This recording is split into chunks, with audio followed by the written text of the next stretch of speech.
All right. Good morning, my people. Good morning. Today is Saturday, the 23rd of 2021. Here in Houston is autumn. That's what it's called. The leaves are falling. We are enjoying some cool weather, hopefully some break in our electric bills.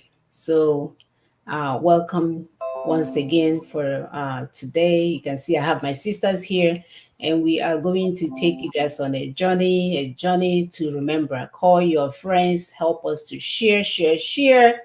Help us to like, and subscribe to the YouTube channel and Facebook. We need to get this information across. Oh, yes. I clicked something else I didn't want to click. Anyway, so my name is Monachim Saga. I'll allow my sisters to introduce themselves. Let me fix something real quick. Sisters, go ahead. Good morning, viewers. Thank you for tuning in this morning. We have a lot to discuss. We're still on our journey, and it's the journey for us all.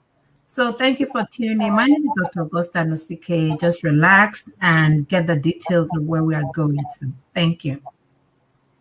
Thank you, sisters. Good morning from here. My name is Simon Okube Ekwi, and we're here to educate our people and to tell them what is going on. Please like, share on your wall, on your Facebook. That shows that you're part of what we're doing. Mm-hmm. Sometimes we go and check and see those that are sharing and those that are not sharing. And we know those that are sharing are committed to our struggle, and those that are not sharing are not committed. It's as simple as that. So we'll give you food for thought as we move. It takes a community to push a revolution, self-determination, community control, or defense. You see, Black power is not just about Black man, because that will shortchange us as a people. So sexism is as bad as racism. Whether you're a domestic worker, a housewife, it is our collective responsibility to move things towards the world we want to create. Women may fight differently, but they fight. When you notice that things are not moving towards the right way, you too can do something about it instead of just being powerless. You could start by talking, asking questions. Mm-hmm. The project of Black liberation and Black power is not always about armed and physical struggle. Cultural revolution, economic power is part of it. As an intellectual, an artist, a writer, you could play a role. You could encourage and others. You could engage in thought-provoking conversations. You could openly debate, write in magazines, columns of newspapers, fighting with your pen and typing pads. You see, our mothers, even without education, laid groundwork for today's struggle. Women did great in raising powerful sons and pushing their husbands and men who are in their lives into the right direction. It is all about setting right principles and defending your dignity as a human being. Thank you very much. Thank you, sister, for that opening statement. As usual, we are here to do the needful, and we are looking for collaborators. We are looking for partners. We are looking for those that feels it in their heart the way we feel, those that are having sleepless nights over the plight of our people, those that find it within themselves to do all that they can at this point in time. We have stressed or emphasized the importance of using your gift, be it your time, your talent, or your treasure, to get us where we're going. Everyone has a role to play, even a newborn child. We all have a role to play to ensure that we get to our final destination. There is no reason for us to continue to run around in circles as if we have no escape route. Thank God for Ninas. We have a plan, and we are steadily marching forward towards that destination. So our topic today is reworking the basis of our relationship, what we must do. Reworking the basis of our relationship, what we must do. One of the things that we do on this show is to constantly, if you see, our theme remains the same. We are not here to talk about other things. We keep redirecting our people, our minds, our ideas to the things that will help us to get out of our captivity, because whether we like it or not, we are all, being captured by the so-called ruling Fulanese, because it's not all of them. The ones that are in power, the likes of Erufai and amongst other people. So the bottom line is that the Union of Nigeria, as defined by the 1999 Constitution, has ended. It has ended, but some people are still lying to themselves.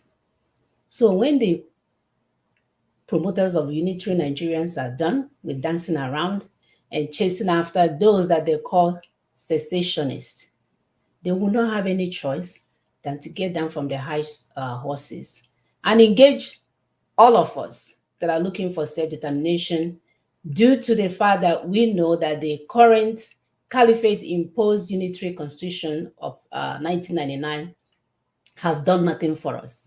It has done nothing but bring misery, massacre, to still current massacres we are talking to the indigenous peoples of South and the Middle Belt.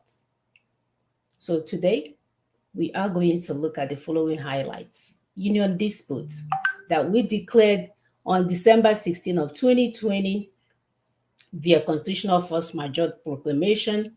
We also gave you guys a 5-point demand that provides a clear outline for the immediate undertaking of that inevitable fundamental reconfiguration of the damaged constitution called military decree, really. We're also going to look at the regional self-determination referendums with S, which will dictate what the trap constituent components of the deformed Federation of Nigeria will do with their sovereignties.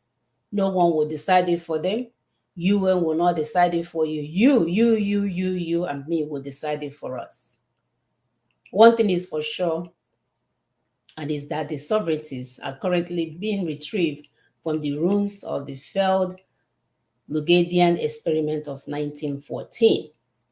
So if you are a responsible citizen, you owe it as a duty to join Ninas in midwifing this child that is stuck in the Bell Canal. If care is not taken, we will watch everything fall into pieces, and it will be so sad, because there is an alternative available for us.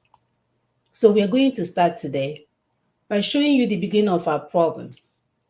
These people that put all this chaos in our land, where other people are now speaking English very well, it's not their first language, identify the wealth in our lands. They created chaos. We started speaking their language, started praising in their stars, started wearing their clothes, even change our name. If your name is Chidi, you add T in it so you can become Chititi, all in the name to follow our slave masters. While we are being stupid, because that's what it's called. While we are being stupid, they are busy stealing our resources and imposing people at the high places that will continue to allow them access into our land and keep us in perpetual destitute, where we will never, ever get out of it. It's either we are in a Mediterranean Sea somewhere, or we are prostituting somewhere, or God knows what else that we are doing to survive out there.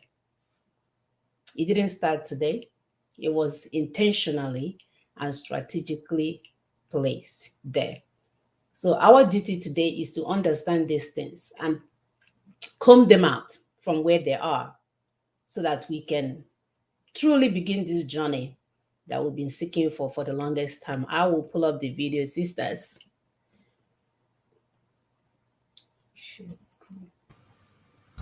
Yes, we need our people to understand the reason why we're doing what we do every Saturday, educating our people on the pathway. It is so important. These people, they knew what they wanted. They knew what they wanted, and they went for it. Unfortunately for us, they have stooges, and those stooges are still being used as we speak. that's still being used. So let's, Sister Mona, is the video ready? Yes. Let's go ahead and play it. You watch and see. The Middle East is fucked. We should know we fucked it. 6 of the 10 fastest growing economies are in sub-Saharan Africa. Countries rich in mineral wealth. Coltan for our computers, cobalt for our batteries, phosphates for our agriculture, nuclear ore for our power. These are the things, gentlemen, that the wars of the next 20, 30 years will be fought over. A huge deposit of cobalt was discovered in Mali just over 2 years ago. Back then, we approached the Malian government about mining rights. They told us that those rights were going to the Chinese. So we set about to create the conditions to make sure that wouldn't happen. Just last week,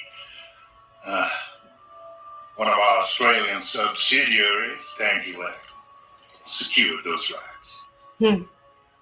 Our pilot project in Mali hit a few bumps, but I'm delighted to report that it worked.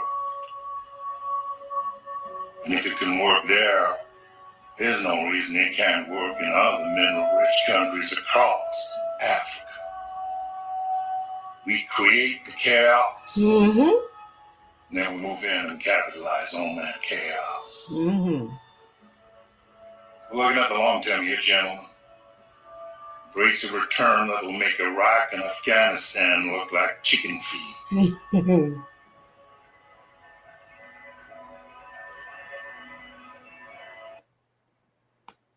All right. So, Sister Mona, hold on. From that movie, you can see that this thing is strategic.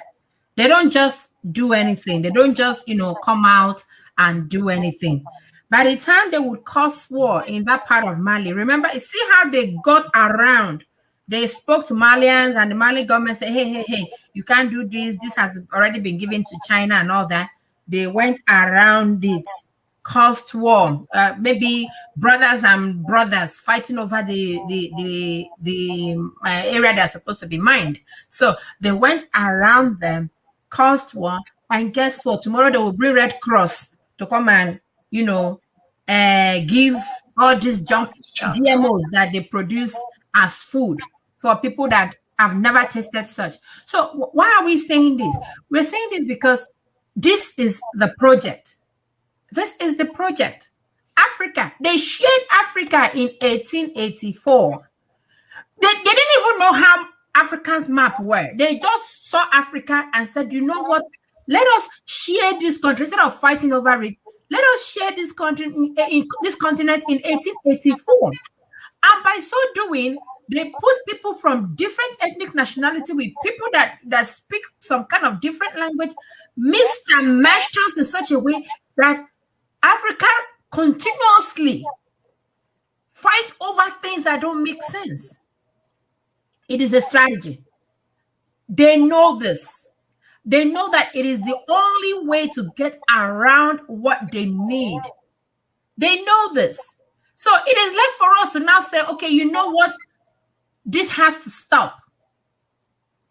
Even if you want the resources in our places, fine. Can we reach a table and discuss how much we get paid for wanting the resources?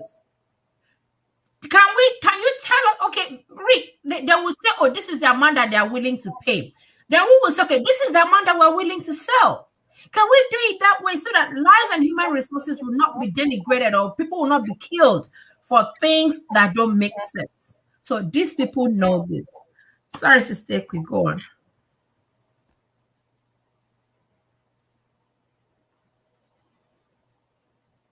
Sorry, my people. You have said it all. We are seeing it before us. It happened in Sudan, South Africa, Cameroon. Anywhere you see war, it's about resource control. It's not hidden. What we don't understand is why the indigenous people that live there, allow themselves to be played this way. That's what we cannot understand. And that's where we are coming in with the theory. They will say a video about stupidity, about first of all making the people stupid, or the people allowing themselves to be stupid, because there must be something that is going on that is making these people to do this thing over and over, right from slave trade. 400 years, they started stealing our people, moving our people, killing people, destroying things, and moving people because they have plantation.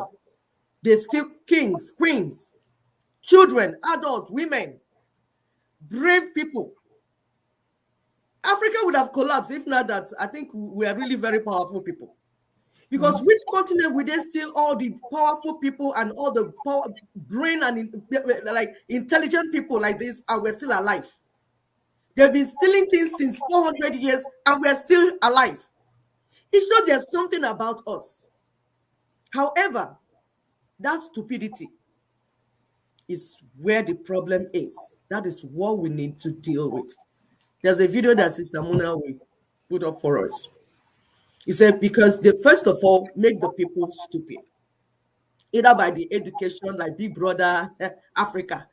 While you're watching Big Brother Africa, you're entertaining yourself and opening your private parts. Things they call private parts in those days, they are now in the open. Open parts. Yes, marketing them. Public parts now. And clapping. Yes, it's no more private parts, it's public parts now. And we are clapping. That's the life they brought for us. If you open your private part in the open, then you're civilized, you're sophisticated. Yes, your breast that should be covered, if it's in the open, then you're a powerful woman. Yes, while we're doing all that stupid stuff, they are stealing our resources. So watch this. We are posting this in our wall also. You go and watch it from beginning. And a few others also posted it. Watch it from beginning and in a sober mood. Be sober. This is not about pride. This is not about Mokwande Aibu. You know my name. I'm Professor Emeritus. I'm this and that. Please stop that.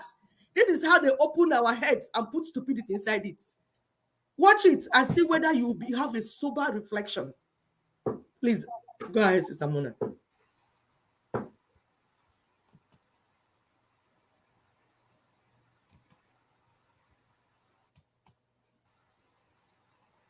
Oops. Okay, the volume is. Yeah, the volume is gone out. Yeah, so this is a writer writing about what happened in Germany. How the people. It becomes apparent that every strong upsurge of power, be it of a political or religious nature, infects a large part of humankind with stupidity, almost as if this is a sociological, psychological law, where the power of the one needs the stupidity of the other. The process at work here is not that particular human capacities, such as intellect, suddenly fail. Instead, it seems that under the overwhelming impact of rising power, humans are deprived of their inner independence and, more or less consciously, give up an autonomous position. The fact that the stupid person is often stubborn must not blind us from the fact that he is not independent. In conversation with him, one virtually feels that one is dealing not at all with him as a person, but with slogans, catchwords, and the like that have taken possession of him. He is under a spell, blinded, misused, and is abused in his very being. Having thus become a mindless tool, the stupid person will also be capable of any evil, incapable of seeing that it is evil. Only an act of liberation, not instruction, can overcome stupidity. Here, we must come to terms with the fact that in most cases, a genuine internal liberation becomes possible only when external liberation has preceded it. Until then, we must abandon all attempts to convince the stupid person. Bonhoeffer died due to his involvement in a plot against Adolf Hitler at dawn on the 9th of April 1945 at Flossenburg concentration camp, just 2 weeks before soldiers from the United States liberated the camp. Action springs not from... All right, so we're going to post this video in its entirety. I think it's already on our Facebook page.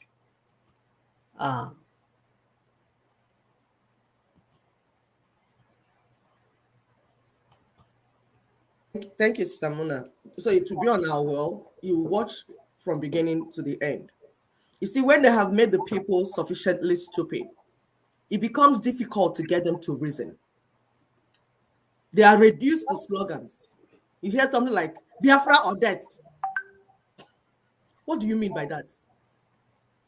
Somebody wants to kill you, and you tell the person Biafra or death. Yes, he will kill you now, and nothing will happen, and the war will continue to go on. Because that's what the person came to do. He came to wipe you on the land, and you're saying, yes, I will die. So they put stupid slogans that have no meaning into the people's, they feel it in their heads. You see how they tie their hair?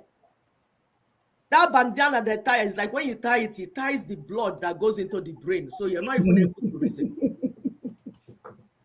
When you tell them things, when you're trying to have a conversation with them, they will not have conversation with you.